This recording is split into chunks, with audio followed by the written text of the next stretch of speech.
સુરતના ડિંડોલી વિસ્તારમાં એક ઘરમાં સાપનું બચ્ચું જોવા મળતા ભયનો માહોલ ફેલાયો હતો. ઝેરી કોબરા સાપનું તાત્કાલિક રેસ્ક્યુ કરવામાં આવ્યું હતું. સુરતના ડિંડોલી રામી પાર્ક સોસાયટીમાં ઝેરી કોબરા સાપ ઘરમાં ઘૂસી ગયો હતો.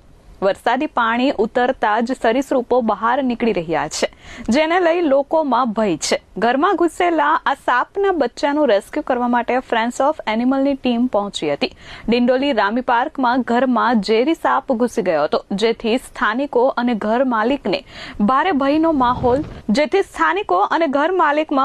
માહોલ ઉભો થયો હતો. ફ્રેન્ડ્સ ઓફ એનિમલના જયેશભાઈ સોલંકીએ સુરક્ષિત રીતે સાપનું રેસ્ક્યુ કર્યું હતું. વરસાદી ઋતુમાં સોસાયટીમાં કોબરા સાપ નીકળતા દોડધામ મચી હતી. ઝેરી સાપના સમયસર રેસ્ક્યુથી મોટી દુર્ઘટના ટળી છે.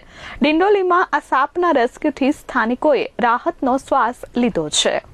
Bureau report H24 news, Surat.